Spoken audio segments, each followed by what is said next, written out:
Yamunatira Vanachari Vanachari Jaya Radha Madhava Kunja Bihari Madhava Kunja Bihari Hare Krishna Krishna Krishna Hare Hare Hare Rama Rama Rama Hare Hare Krishna Krishna Krishna Hare Hare Hare Rama Rama Rama Hare Hare Hare Krishna Krishna Krishna Hare Hare Hare Rama Rama Rama Hare Hare Krishna Krishna Krishna Hare Hare Hare Rama Rama Rama Hare Hare Hare Krishna Krishna Krishna Hare Hare Hare Rama Rama Rama Hare Hare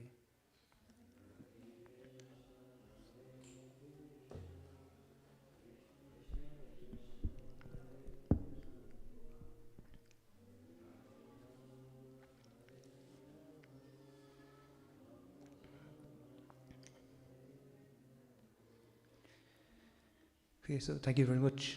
Thank you for you all braved stormy weather today to come to the Bhaktivedanta Manor. It's going to do some invocation prayers. Om Jnana Tirmayandasya Gananjana Salakaya Chakchurun Militanyena Tasmai Shri Guruve Namaha Namo Vishnu Padaya Krishna Prestaya Bhutaye Srimate Bhaktivedanta Swamin Iti Namine Namaste Saraswati Devi Gauravani Pracharne Nirvishesha Sunyavadi Prastyatya Desatarne Jai Shri Krishna Chaitanya Prabhu Nityananda Shri Advaita Gadadhar Srivasadi Gaura Bhaktivinoda Hare Krishna Krishna Krishna Hare Hare Hare Rama Rama Rama Hare Hare. So before I begin speaking, I'd like to seek your blessings and also the blessings of those who may be listening online. And to also invoke the blessings of the Supreme Lord. Om Namo Bhagavate Vasudevaya. O Bhagavate Vasudevaya. Om Namo Bhagavate Vasudevaya.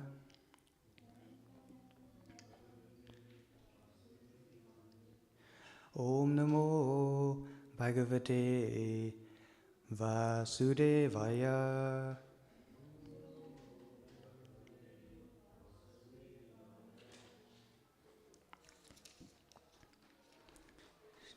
So we're reading from chapter 6, verse number 3. So we're going to first recite the Sanskrit. Arurukshur Munar Yogam Karma Karnam Uchyate Yogarudasya Tasyeva Sama Karanam Uchyate. Arurukshur Munur Yogam Karma Karanam Uchyate Yoga Rudasya Tasyeva Sama Karanam Uchyate. Arurukshur Munur Yogam Karma Karanam Uchyate Yoga Rudasya Tasyeva Sama Karanam Uchyate. So we're going to continue on to the translation and purport by His Divine Grace, A.C. Bhaktivedanta Swami Srila Prabhupada Ki Jai. So, for one who is a neophyte in the Eightfold Yoga system, work is said to be the means, and for one who is already elevated in yoga, cessation of all material activities is said to be the means. For one who is a neophyte in the Eightfold Yoga system, work is said to be the means, and for one who is already elevated in yoga, cessation of all material activities is said to be the means. And purport. The process of linking oneself with the Supreme is called yoga.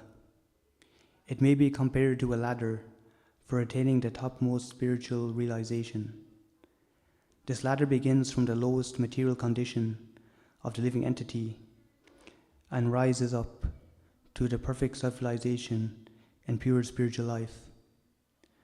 According to various elevations, different parts of the ladder are known by different names.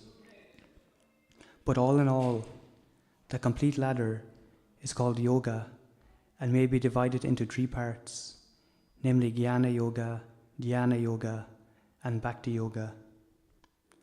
The beginning of the ladder is called Yoga Rurukshu stage, and the highest rung is called Yoga Rudha.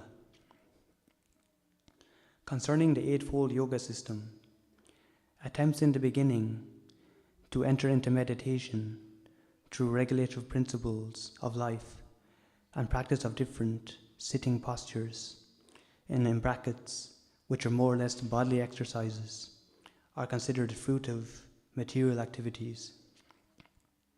So fruit of material activities, these are activities which basically give us material results, the fruits of material activities. All such activities lead to achieving perfect mental equilibrium to control the senses. When one is accomplished in the practice of meditation, he ceases all disturbing mental activities. A Krishna-conscious person, however, is situated from the beginning on the platform of meditation because he always thinks of Krishna, and being constantly engaged in the service of Krishna, he is considered to have ceased all material activities. So here it's talking about the yoga ladder. So yoga means union. So this is our union with the Supreme. So it describes there's different stages. One more time I'm going to read the translation. For one who is a neophyte in the Eightfold Yoga system, work is said to be the means. And for one who is already elevated in yoga, cessation of all material activities is said to be the means. So in yoga and the yoga ladder, there's different stages. In the Eightfold Yoga system, begins with do's and don'ts, yama and niyama. Then there's different processes such as was mentioned, the asanas, which are basically bodily exercises, which are commonly more popular now in terms of yoga. When people hear of yoga, they think of the exercises. But these are just a prerequisite to on the Eightfold system of yoga, which is Astanga Yoga. So these are ultimately meant to lead to meditation. So then there's also breathing exercises, pranayama and so on. So all these are meant to actually to help to control the mind and so forth. But on the different paths of yoga and on the yoga ladder, there's different stages. So different people will have different levels of attachment, either to material or spiritual things.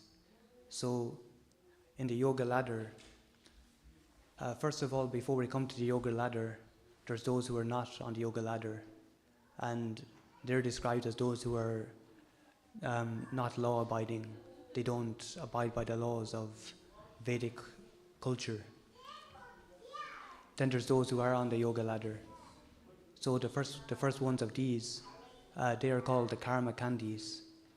So these karma kandis, they're the ones who actually, they're pious people who they work and they're attached, they may be attached to the fruits of their work. And then, but at least they, they work according to the Vedic injunctions of, what I mean is scriptural injunctions. And then there's those who are beyond that. So these are the ones who actually work, but they offer the results of the work to Krishna. So these are called the karma yogis. And then beyond the karma yogis, basically we have the jnana yogis, or we have the dhyana yogis. So these are the ones, for example, the eightfold mystic process. And then we have the jnana yogis. The jnana yogis, they're basically what is called impersonalists. But they try and scrutinize the scriptures by learning and say, this is not it, and so on. So they come to a conclusion of the Supreme. But naturally, the jnana yogis will naturally come to an impersonal conception of the absolute truth.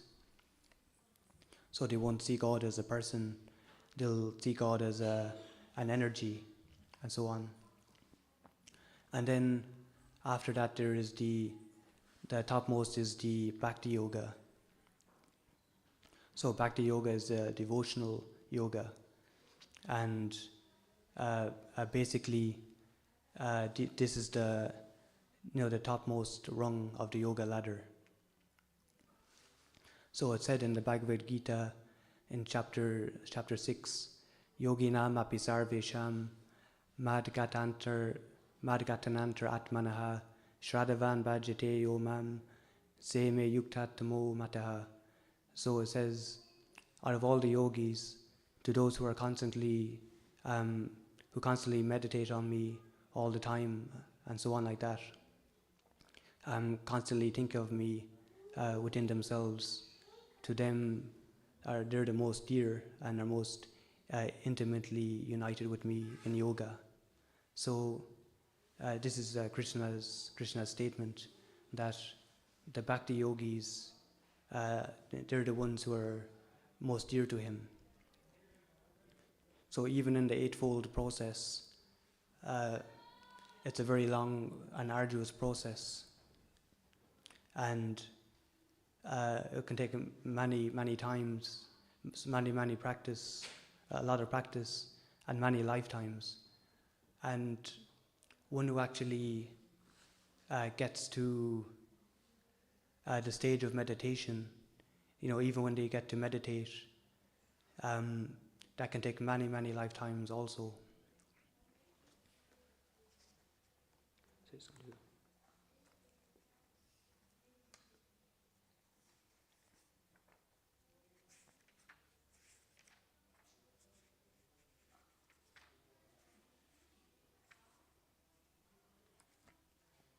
So Krishna says in the Bhagavad Gita in chapter 12, text number 5, for those whose minds are attached to the unmanifested, impersonal feature of the Supreme, advancement is very troublesome.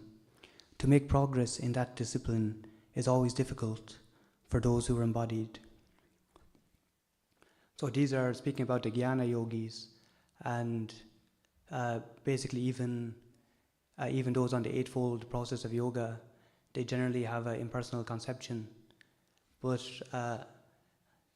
so for them who are actually believe that the Supreme Lord is impersonal, they may believe it's all that the Lord is all consciousness, and all-pervading light, and so on. So, and this path is very difficult. And in previous ages, such as Satya Yuga, this was the process of meditation. And it said that in Satya Yuga, people lived for maybe 100,000 years or so on. It was a whole different age, but still they were still very very cultured, but they were still attached to material, to rituals and their own yogic prowess. But in this age of Kali, we're much more fortunate that even though we're not so cultured, not so advanced in that respect, or spiritually speaking, but still we have all the opportunity. So in this age of Kali, the Lord has given us the Hare Krishna Maha Mantra, which is by the process of meditation. So in regards to the yoga ladder, immediately from where we start, we can get to the topmost rung of the yoga ladder by simply taking what is said in the scriptures, that Krishna is the supreme, and then engaging in that relationship in meditation. So Krishna says in the Bhagavad Gita, in the 18th chapter, Sarvadharman Parityagya Mamekam Saranam Vraja. So Krishna says, just abandon all varieties of religions and surrender unto me.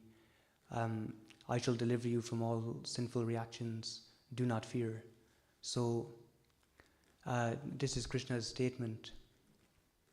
And as we actually engage in devotional service, it says there's two side effects. One is that we become free from all material designations, and then the other is that our senses become purified. So this is the Lord's mercy, that simply by engaging in devotional service or bhakti yoga, we're automatically considered to be transcendently situated. So in terms of the Eightfold System, the goal of that system is meditation, and we can automatically get to that stage of meditation immediately by just actually just endeavoring to serve Krishna and engage immediately in devotional service.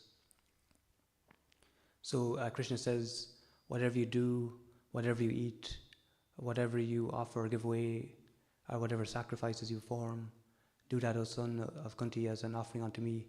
So Krishna says that whatever we do, we can just offer unto him. So those who actually, they might actually work for Krishna. Many people will offer the results of their work to Krishna, and this is something that we have to be mindful of as well, because there's so many different things that are not actually, offerable to Krishna. So, for example, the atomic bomb and so on like that, in military and things like that, people, they'll work like this, and it's not actually pleasing Krishna. So that's something that we have to be mindful of, what actually pleases Krishna. And also when we look, for example, there's currently a war in Israel and so on like that, and it said that how do you come up with this, their targets, how do you actually acquire the knowledge to hit the targets? It's all artificial. AI is actually producing all these actual targets. So they're relying on a computer system to come up with the targets to actually make the kill, and it's just given one final review by a person, and we can see that there's so many casualties. So we have to be very careful, what are we working for, what's actually pleasing Krishna, and so on. And this is also something which is important to know about the eightfold path of yoga. Also, there is these mystic yogis. So mystic yogis, these mystic siddhis, they're a byproduct of devotional service. They're naturally going to come for the devotee. Shri Shri Radha Gokulananda ki, Shri Shri Sita Ram Laxman Hanuman ki, Shri Shri Gauranitai ki. So when one practices yoga, naturally there's going to be mystic attainments on the path of Bhakti Yoga. And then some of these yogis on the Eightfold System, they can specifically endeavor to receive these mystic siddhis. And there are eight mystic siddhis. One can become lighter than the lightest, smaller than the smallest, and so on like that. And these are actually distraction. And if we actually look, many coming from a Christian background, people will claim that, for example, that Jesus is God and so on, because he could, raise people from the dead. He did that and things like that. But if we see in the Srimad Bhagavatam that, of course, Jesus said that he will do those things if they see, they would not believe. So it was to encourage people. So someone who actually is a mystic yogi can do certain mystic activities to aid people in their devotional life, but one should not do them to make people believe they're God. I know there's a popular mystic yogi who would produce like gold, jewelry and things like this, and people would be very enamored, but it's not so devotional actually. It's simply just material energy and being able to manipulate the material energy. So in the Srimad Bhagavatam, it's actually mentioned that there's certain demigods in the material universe, and they can actually, raise people from the dead as well. But it's an art which one can learn, but it's not necessarily devotional. So that's something which is very important to know, and that actually what is devotional is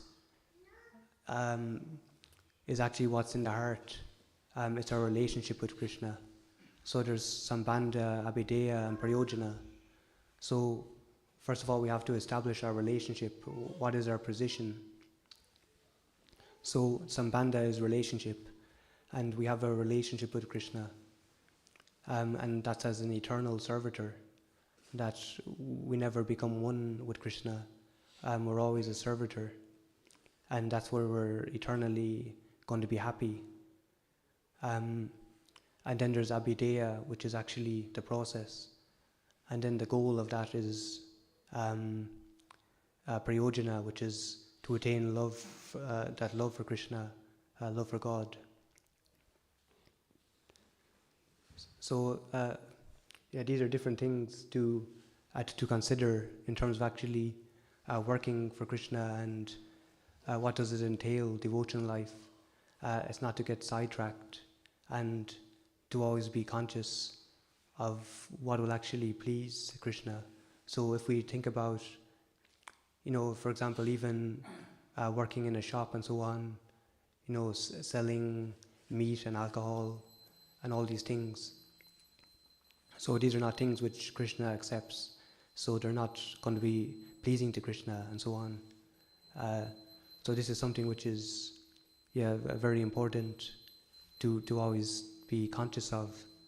So Srila Prabhupada said, first be conscious and then be Krishna conscious. So we have to be aware of, what is actually appropriate and our time, place, and circumstance. So I'd like to ask if there's any questions, if there's anything that you can think about or has been puzzling you that you can, hopefully I might be able to answer if you have any.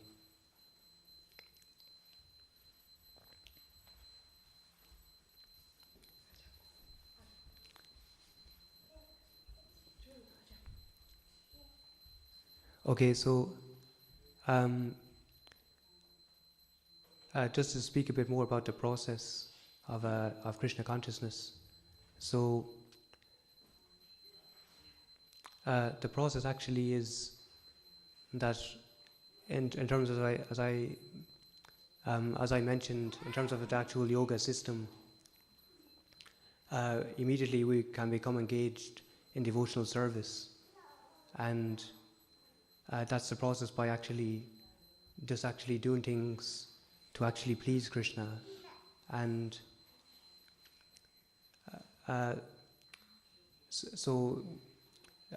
as part of the process, there's different things that we can actually offer to Krishna, and in terms of what we eat and food stuff and so on.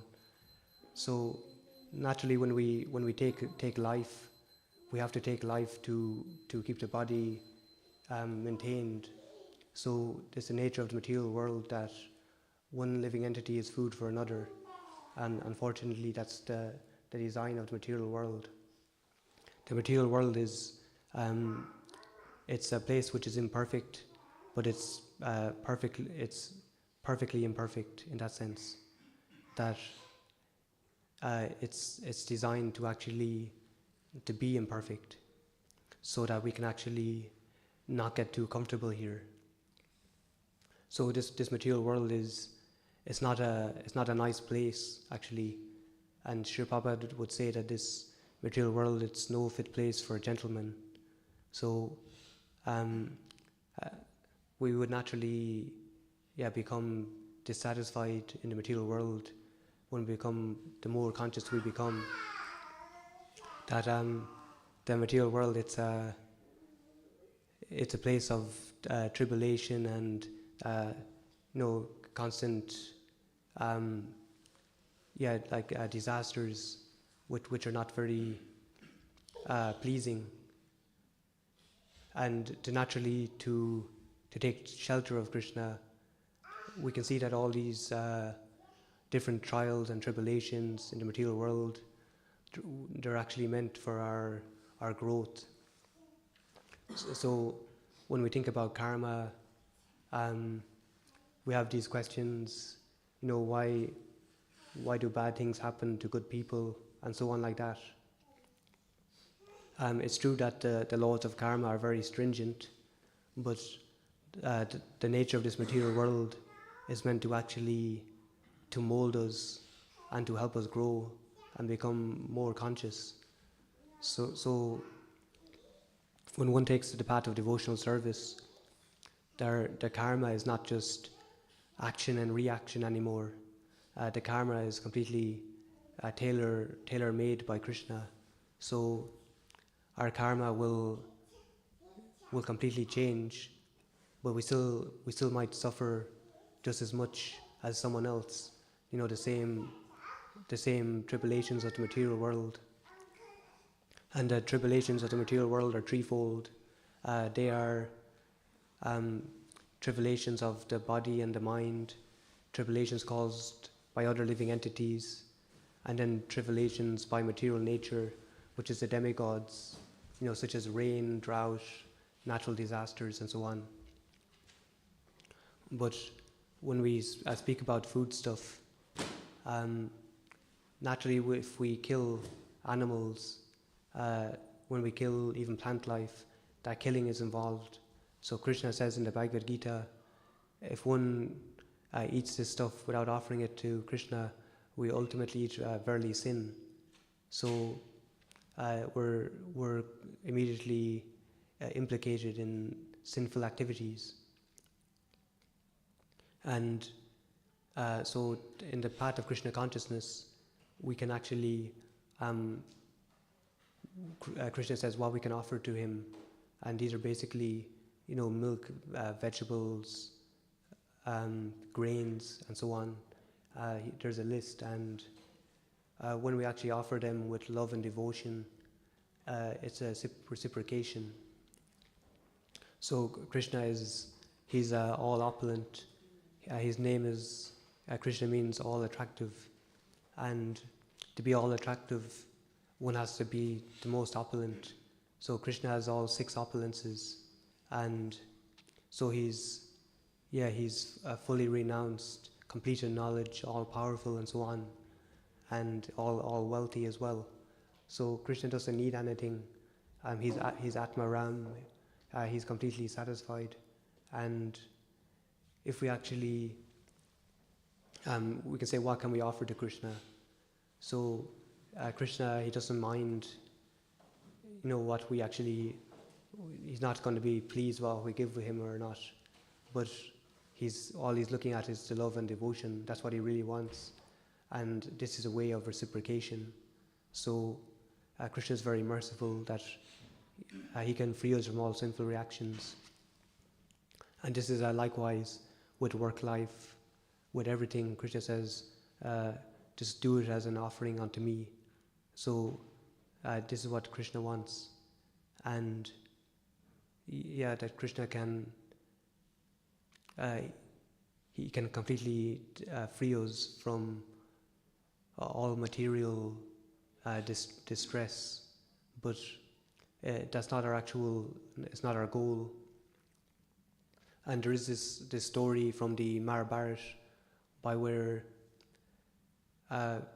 Krishna goes to the Hastinapur to Duryodhana, but he's not satisfied by Duryodhana's big opulent meal, because Duryodhana isn't a devotee.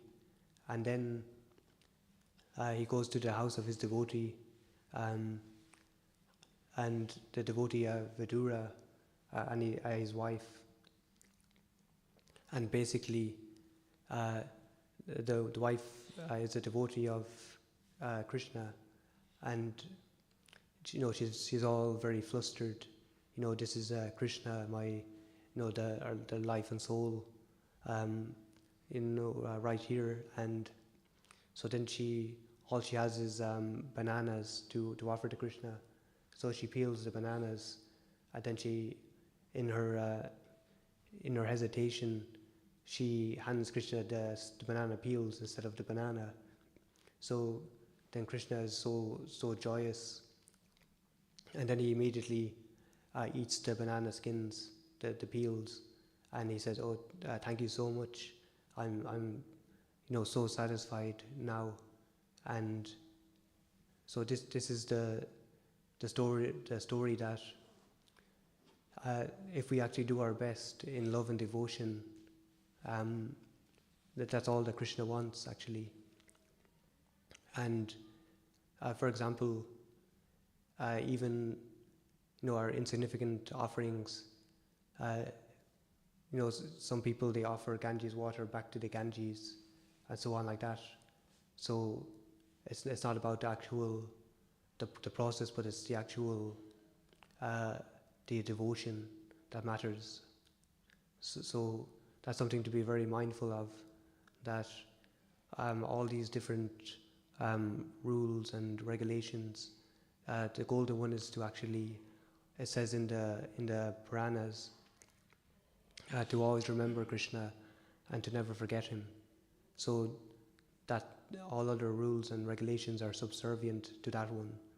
So that's the most important, that the rules and regulations, they're very important nonetheless. So as we begin on the path of devotional service, there's the Vedi sadhana bhakti stage. So this is the stage of sadhana, of practice, when we're not so attached to Krishna. And this stage is called like driving at night time, when it's dark and we have what's called the cat's eyes on the road. So they light up with the light, and they enable us to see. So these are like the rules and regulations that they help us on the path. And then beyond that, there's Raganuga, which is more spontaneous. So when we're naturally more attached to Krishna, and this is like driving at daytime, then that we don't need the guide so much anymore, but we're very more comfortable and more fixed in our devotional practice.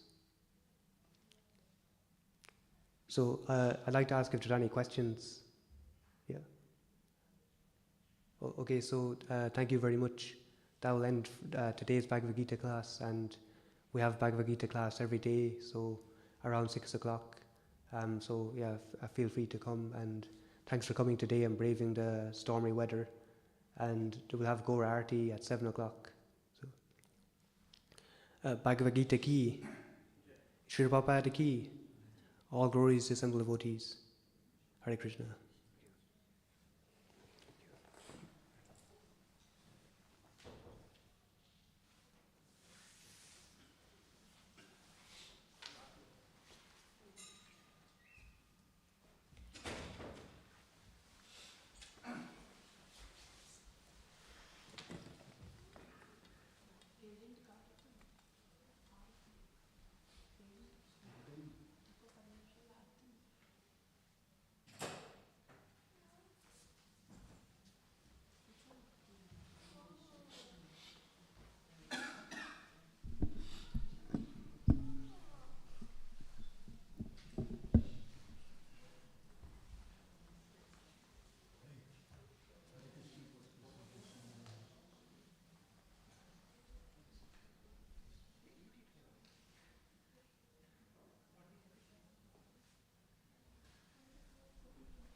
Hare Krishna.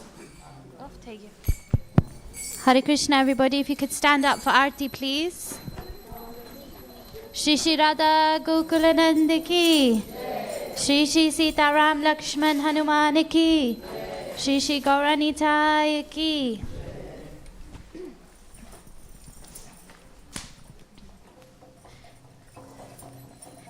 Jaya Jaya Gaurachander Arati ka shobha Jaya Jaya Gaurachander Arati ka shobha Jada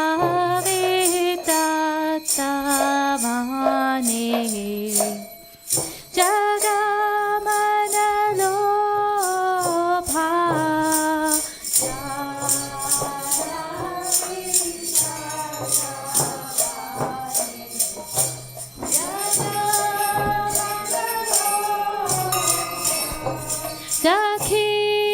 Dakhine Nitaja Bame Garara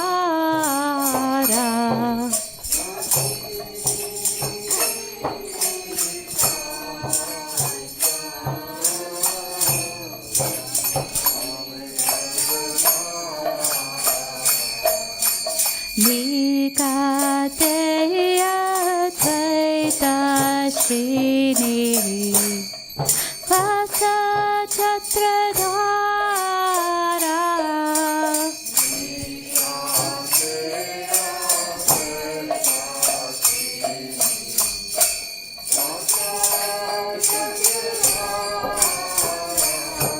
Base Ache Gorachan Ratna Simhasane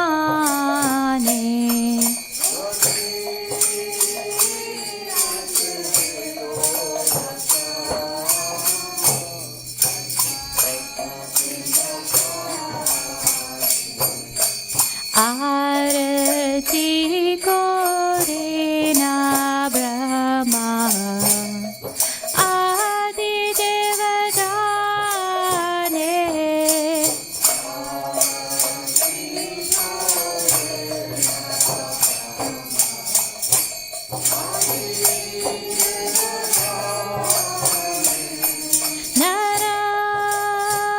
Narahari Adhikori Samaradulaya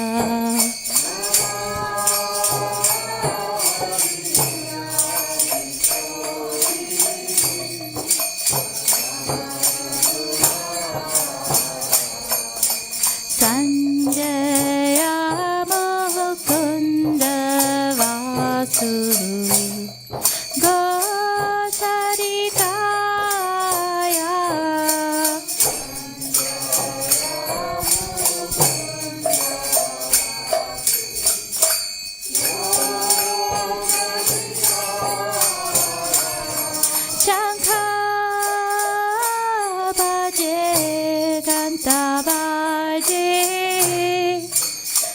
baje karatala.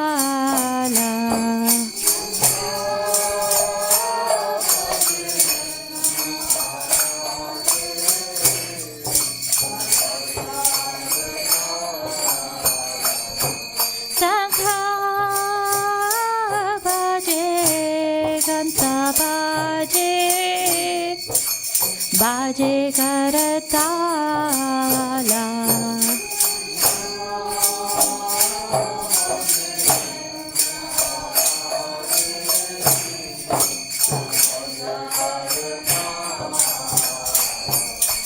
Madhura mridanga baje paramarasala.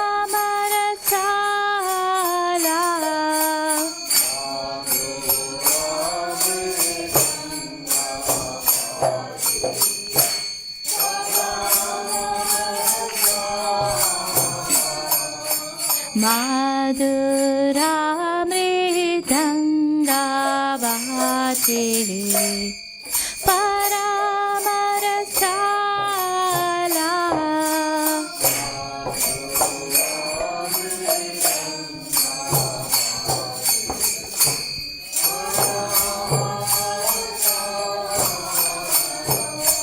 Shankha baje ghanta baje madhur madhur madhura baje.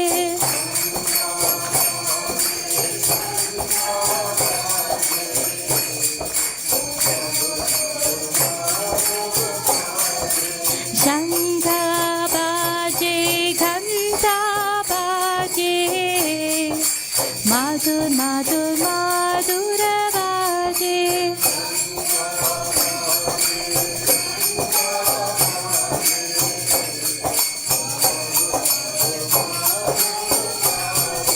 Madhura madhura madhura baje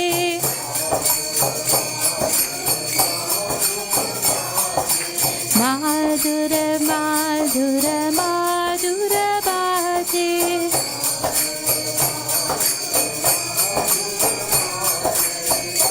Nitya Gaura Hari Bol Hari Bol Hari Bol Nitya Gaura Hari Bol.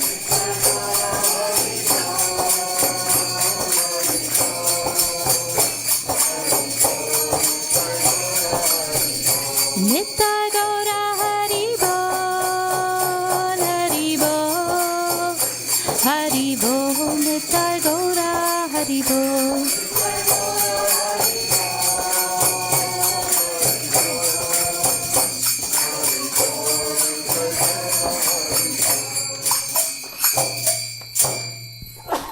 Bahu koti chandra jini vadana ujvala.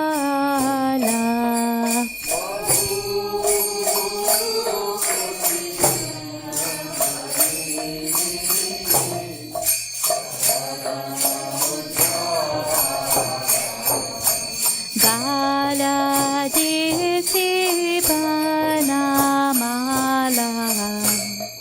kore jalamala.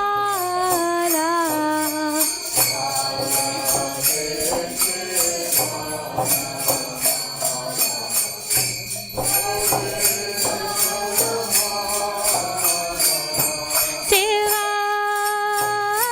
chukhana radha preme garagada.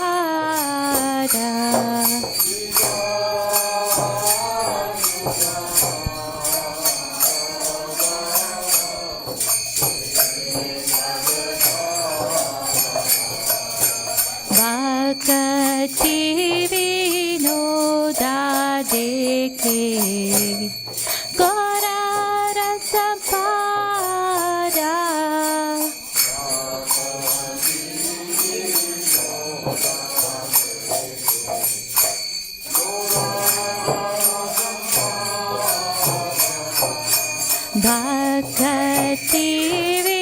Bhaktivedanta dekhe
Prabhu Nityananda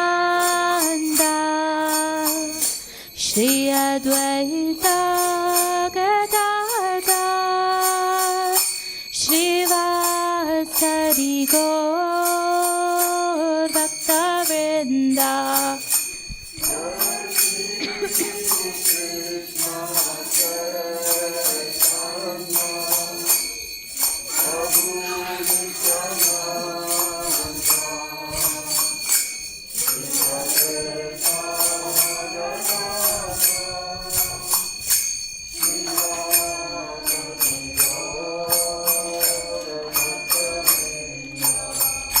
Jai Shri Krishna Chaitanya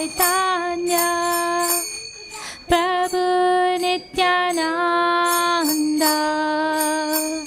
Shri Advaita Gadadhar Shri Vasari Gaur Bhaktivedanta.